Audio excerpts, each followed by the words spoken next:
Hi, ഇന്നൊരു പുസ്തകം പരിചയപ്പെടുത്തുന്നതിന് വേണ്ടി വന്നതാണ്. ഇന്നലെ ഒരു സുഹൃത്ത് വിളിച്ചിട്ട് റാം കെയർ ഓഫ് ആനന്ദിയൊക്കെ വായിച്ചിട്ട് വായനയോട് ഒരു അനുഭവം വന്നു തുടങ്ങിയിട്ടുണ്ട്. അപ്പം പുസ്തകം സജസ്റ്റ് ചെയ്യാമോ എന്ന് ചോദിച്ചപ്പോഴാണ് ഇങ്ങനൊരു വീഡിയോ ചെയ്യാമെന്നോർത്തത്. വളരെ കുറഞ്ഞ സമയം കൊണ്ട് വായിച്ചു തീർക്കാവുന്ന എന്നാൽ മനോഹരമായ ഒരു കഥ, ബിരിയാണി. നമ്മുടെയൊക്കെ മനസ്സിൽ സ്വാദിഷ്ടമായ ബിരിയാണിയാണ് ഓർമ്മ വരുന്നതെങ്കിൽ അതുപോലെ സ്വാദിഷ്ടമായ ഒരു കഥയാണ് സന്തോഷ് ഏച്ചിക്കാനം എഴുതിയ ബിരിയാണി. ഗോപാൽ യാദവ് എന്ന് പറയുന്ന ഒരു ബീഹാറി കേരളത്തിലേക്ക് വരുന്നതും അതുമായി ബന്ധപ്പെട്ട കുറച്ച് കാര്യങ്ങളൊക്കെ ആണ് അതിൻ്റെ ഇതിവൃത്തം എന്ന് പറയുന്നത്.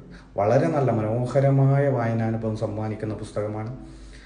ഒരു പക്ഷേ ഒരു നല്ല ബിരിയാണി കഴിച്ചാൽ നമ്മുടെ വയറ് നിറയുമെങ്കിൽ ഇത് നമ്മുടെ മനസ്സ് നിറക്കുന്ന, ഒരു പക്ഷേ നമുക്കൊക്കെ മാറേണ്ടി വരുന്ന ചില മെസ്സേജുകളൊക്കെ ഉള്ള ഒരു പുസ്തകമാണ്.